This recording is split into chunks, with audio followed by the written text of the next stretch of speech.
Good afternoon, my friend John Donovan. Hey, Marty Keller. Good to see you. It's good to see you too. And I'd like to welcome our viewers to the Intentional Living podcast, where we take a deeper dive into the question of how do we deal with behaviors that seem compulsive. We find ourselves sometimes doing things that in our conscious minds we go, I don't want to do this. What the heck's happening to me? And we go ahead and do it anyway. Sometimes that thing we do is something we act upon, or sometimes it's something we don't do that we know we should do. So either Right. way, we find ourselves with these behaviors that mystify us. So the intentional living process and the intentional living podcast seeks to not only demystify those behaviors, but to offer us ways to befriend them and to to use their energy to create the lives that we want, that we say we want consciously. So uh, another way to think of that is we're moving from having our subconscious be in charge of our lives to our conscious mind being in charge of our lives. Yeah. Yeah. Yeah. And one question that's come up recently, John, that I thought we might revisit. We did an hour-long podcast on this last summer, but is the relationship of 12 step, the 12-step movement, 12-step program, AA, Adult Children of Alcoholics, ACA, Adult Children, sorry, AA, Alcoholics Anonymous, Right. ACA, Adult Children of Alcoholics, NA, Narcotics Anonymous, Sex and Love Addicts Anonymous, Debtors Anonymous, Overeaters Anonymous. Uh, as we both know, when AA started demonstrating enormous results, there were all these different spin-offs over time. Al-Anon, hmm Aladdin, hmm but they're all based on the original 12 steps of AA. And the intentional living process has a different practical approach. The practice is different, um, and yet you and I are both uh, got our start in recovery in 12 steps. Right.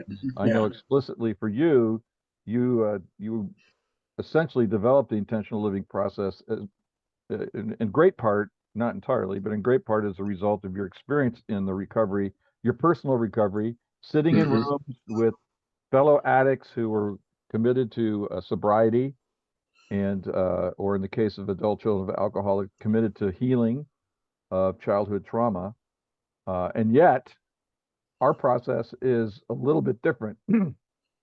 And sometimes, I don't know if you have this experience in your meetings, but I certainly have this in the meetings that I facilitate. We have a lot of people who have been through AA in particular, also adult children of alcoholics, um, who sometimes feel like they're getting contradictory messages between the two programs. And we talk them out when people raise those, but uh, it just might be a good idea to revisit the relationship between the 12-step process and the intentional living process from your perspective as the founder. Okay. Um, when I was in my recovery program, and the majority of my recovery program was adult children of alcoholics. I did some AA. I started actually first meeting in AA. Um, and um, when I found adult children of alcoholics and I read the problem, then it wasn't the laundry list. They didn't have that term laundry list, but they had all the 14 traits in the reading of the problem. Um, I knew I was going to stay because that paid me. I did mostly all those behaviors. Um, and after a while, I wondered what's the next level. Um, and there wasn't anything in 12 step, still isn't in 12 step. But I went to my own workshops and went and saw speakers. At the time, it was John Bradshaw was giving retreats, 1 or 2 day workshops. And as I learned about this process, John Bradshaw talked about childhood trauma and the roles we played and how it affected us in adult life. I also worked at Sacramento County Jail with violent offenders and addicts. And I did a violence intervention program. We used to call it batterers re-education. And in there, I learned about being accountable. And the material developed out of a process group I did at the jail. I quit the violence intervention program facilitating because the message wasn't getting through as well as I would hope it would. So I started a process group where I asked them, instead of me thinking I knew what they wanted, I asked them what they wanted and incorporated the accountability or the violence intervention, part of the violence intervention group in it. And over a 15-year period, I came up with a body of work I call intentional living, which is my interpretation of second level recovery, where I facilitate groups and it's peer facilitated. I facilitate the people in the group, 12-step groups. You come, they read the material about how the groups run. They have 12 traditions about how what to do, what not to do. There's no crosstalk or opinions or comments. Everybody gets to talk, and the other people listen. And it's a powerful thing. And at some point, I wanted more. So just having that in mind, going through my own recovery and working as a counselor, I came up with intentional living.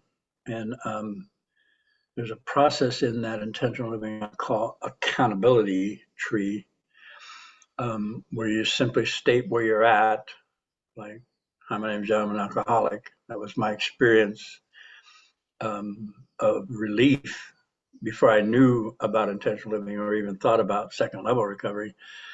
And in this process of telling the truth, why don't you go ahead and make me co-host while I'm talking? It's already done. Oh, good. I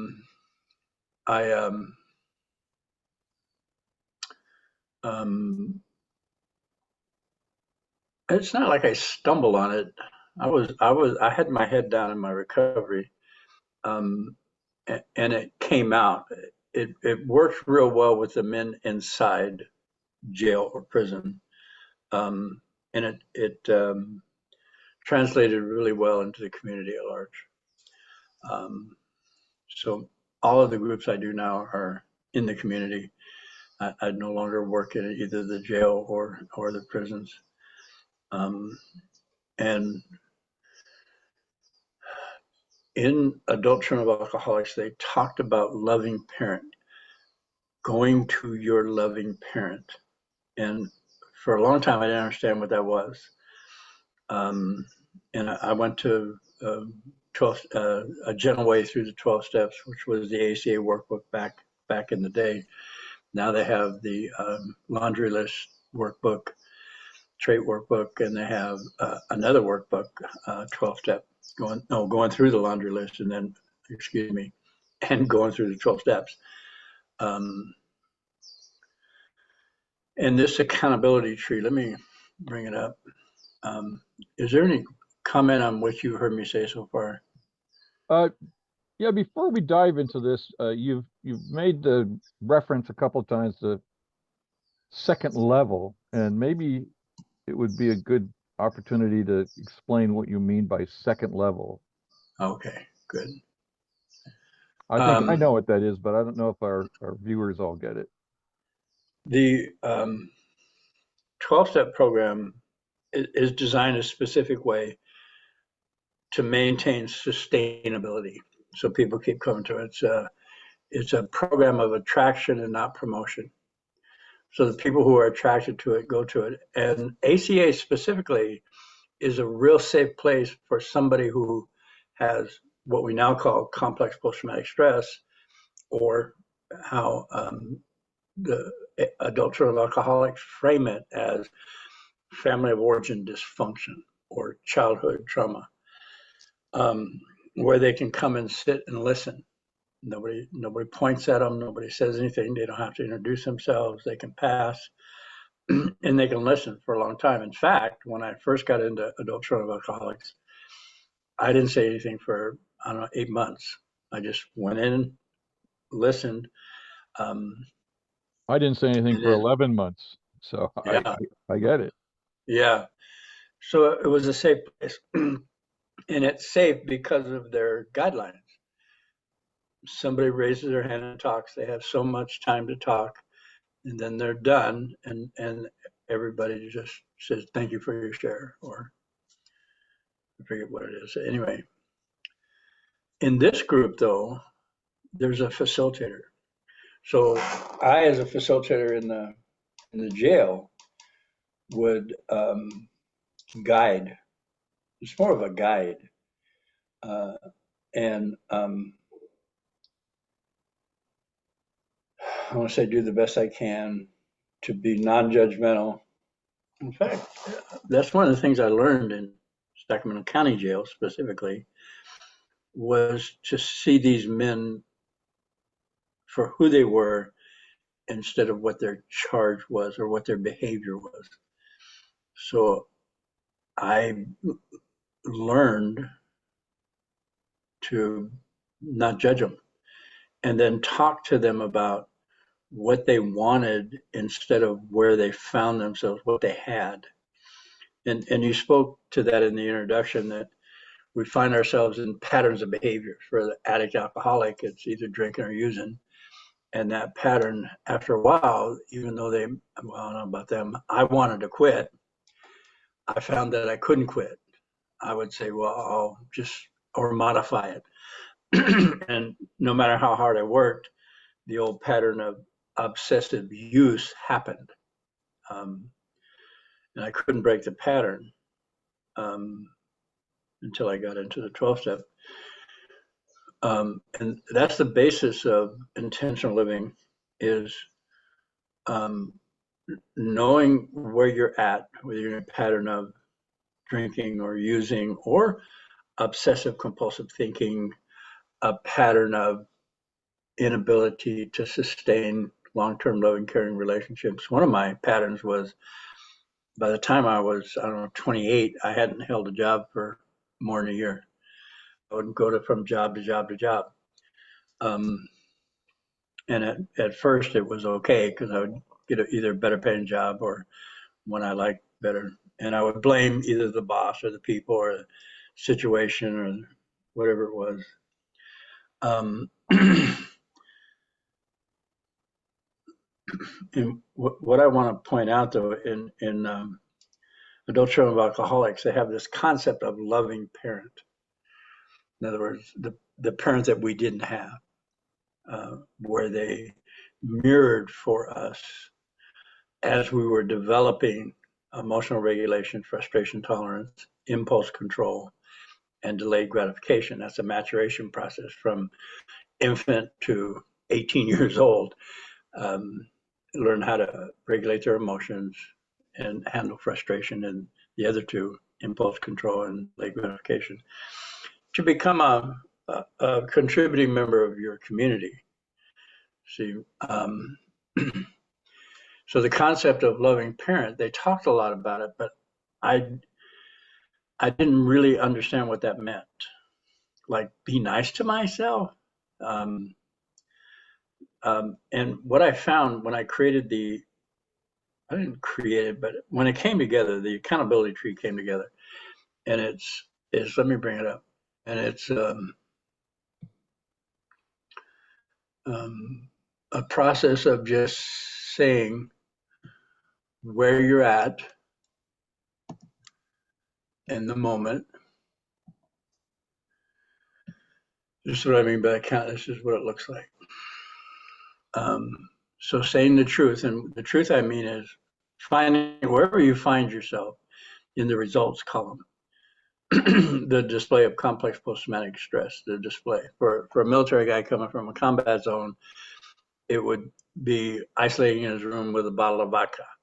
Okay, we all know he's in his room with a bottle of vodka because he's isolating because of the trauma he's experiencing the trauma of the combat now after it happened. When it happened, they trained the military to put it out of your mind, get your job done. Put it out of your mind, get your job done.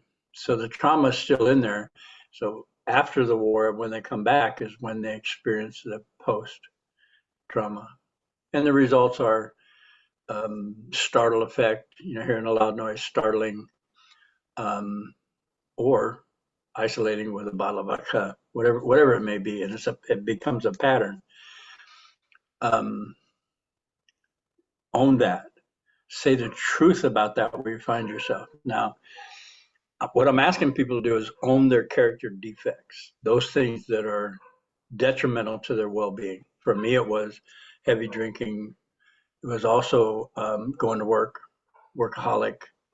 And another one I had was, I call it rageaholic, where I'd scream and yell and posture in a way in my communication style that was very controlling and I want to say caustic, damaging to the people around me and myself.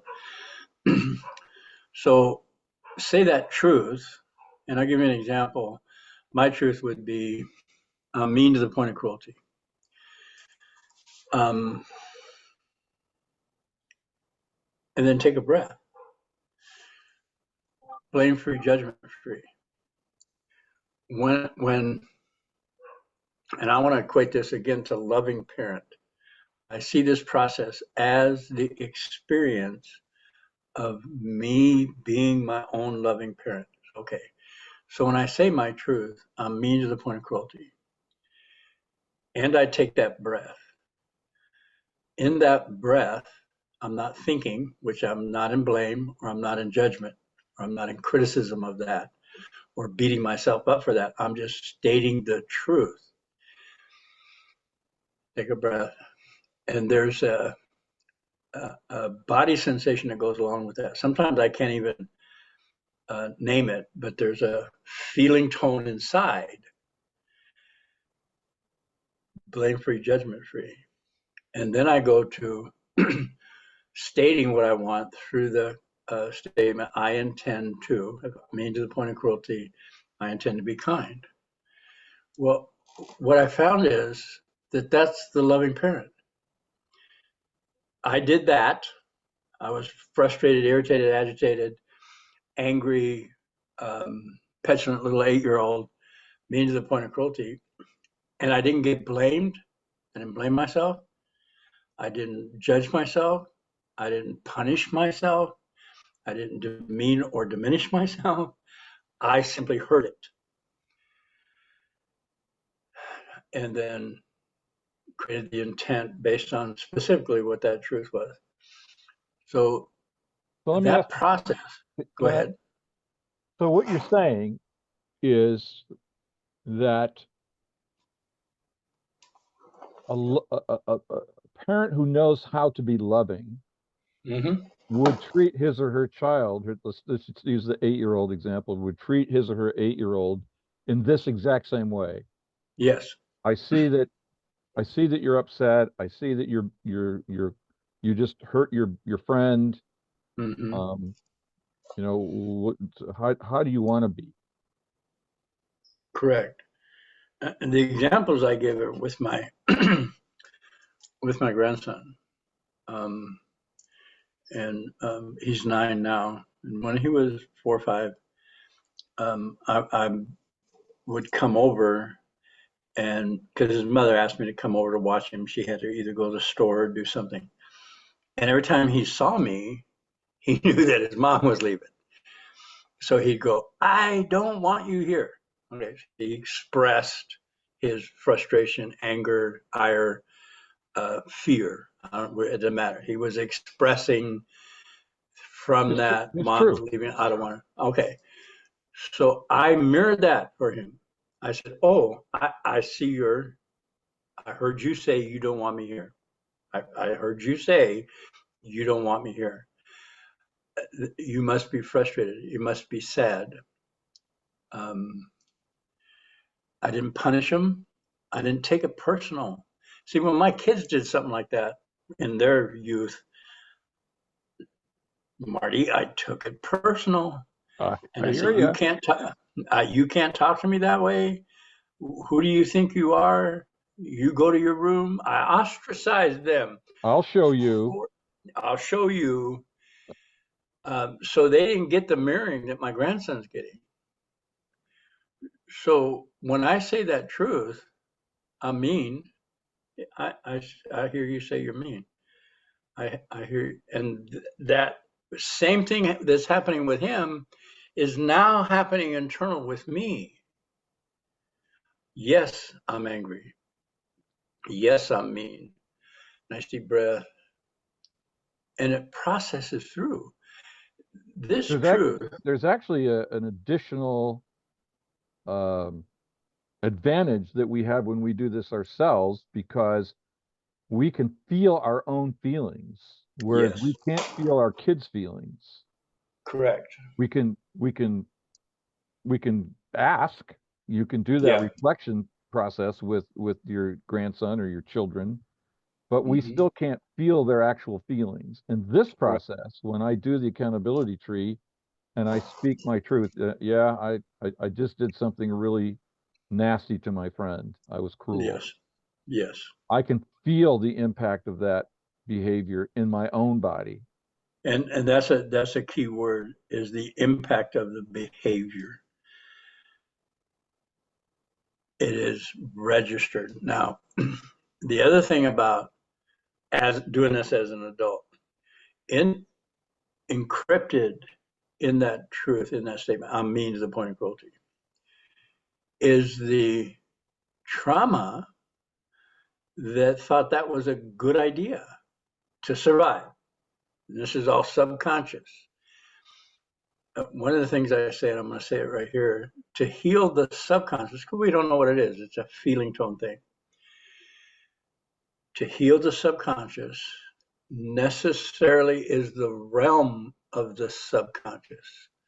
So I initiate my subconscious feeling tone in that truth, I mean the point of cruelty, in a blame-free, judgment-free atmosphere, environment.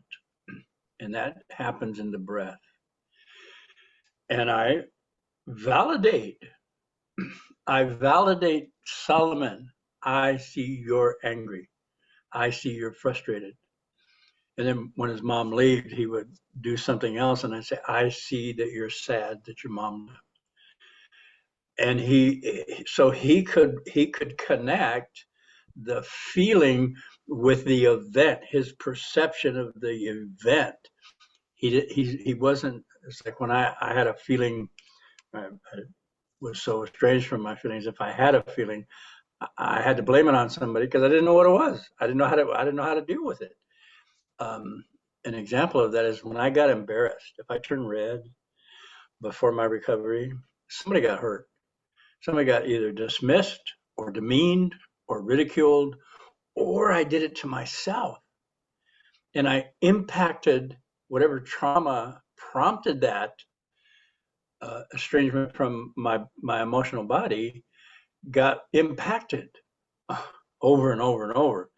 So now I can as human beings, sometimes we say some things that's kind of off the wall or tangential or not in alignment with what the conversation is. Something that's embarrassing, or stumble, or drop something, or yeah, that's embarrassing. Well, I know what embarrassing feels like, and it's not going to kill me.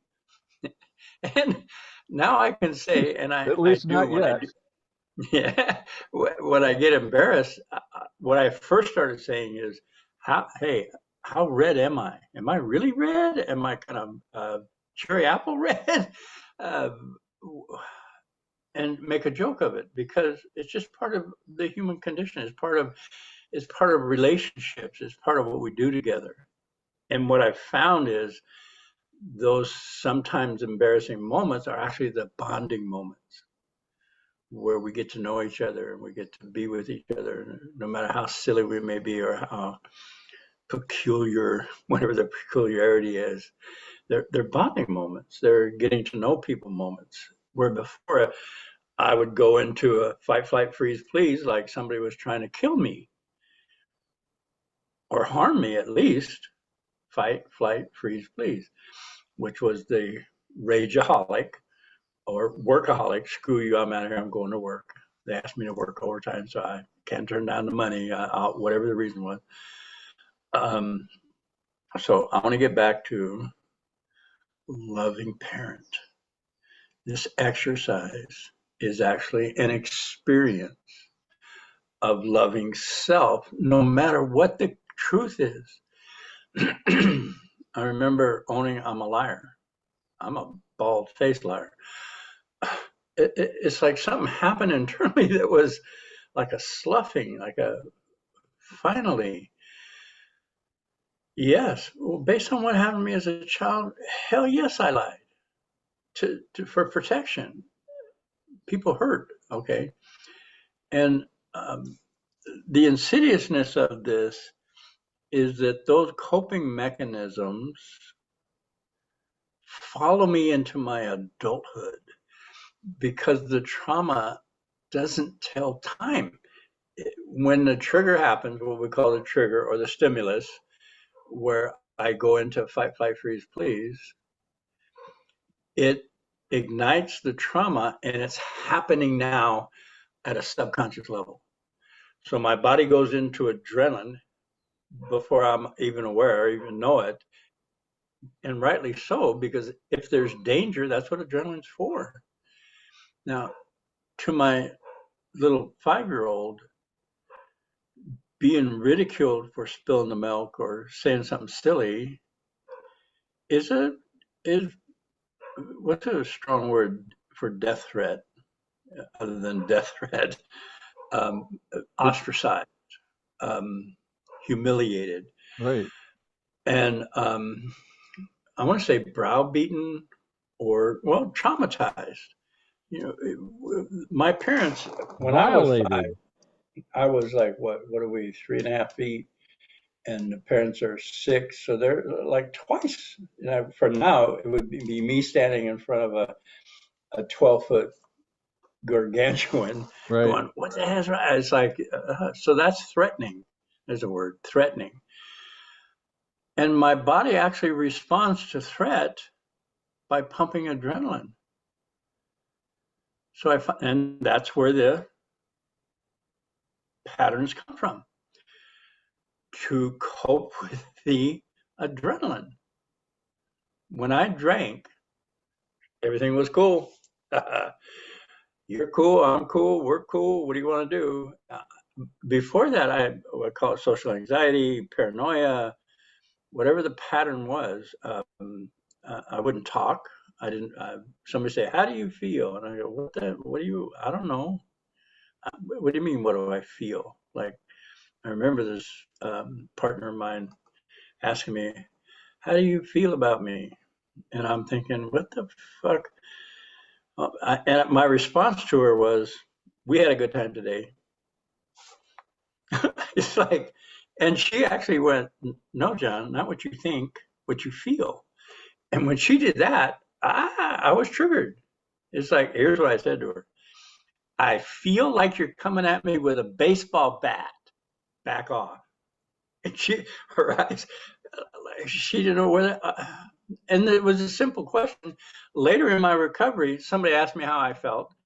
And I said, oh, connected, mushy, quiet, calm. But see, I didn't have that connection or the descriptors even to know that I was having or what a feeling was. Right. Right. Um, so this process, loving parent, accountability tree, stating the truth, breathing, I don't have to know what the feeling is. Sometimes trying to figure out what the feeling is takes away from the the impact of being connected to your emotional body. It happens.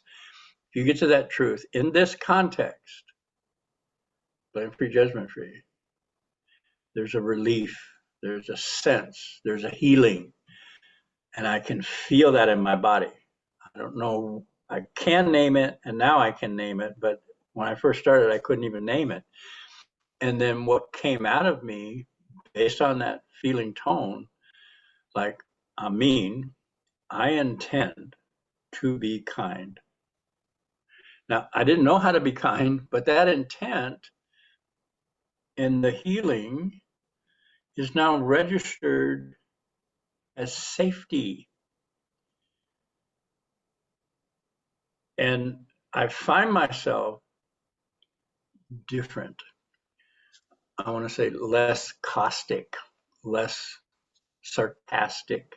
And over a period of time, I'm not caustic, I'm not sarcastic, and it took time. It took a lot. If I had a number of how many times I've done this tree, it would be an astrological number. Or Astrological astrological. probably fit too. Yeah, that fit too. Astronomical number, because I know the value in this. I We're know the gonna value in the loving parent. have to actually leave it there because Okay, our we time is can. up. We Yeah. started this conversation. We didn't finish it, so we're going to finish this next week. Okay. Uh, we started the conversation about the relationship between the 12-step process and the accountability process, the intentional living process that we work on here. We've covered a Mhm. lot of ground, but we still have more information to share. Right. So I hate to do this to folks, but come back next week to get the conclusion of Sounds this good. information. Um, but before we wrap up, I want to invite people who may not have had the opportunity to participate in an accountability practice meeting to actually experience how people use the accountability tree that John walked us through in this podcast. Um, there are 4 meetings a week, all on Zoom on 4 different days, and information about the time and how to connect to those meetings will be at the end of the podcast. So we invite you to drop in and learn a little bit more for yourself.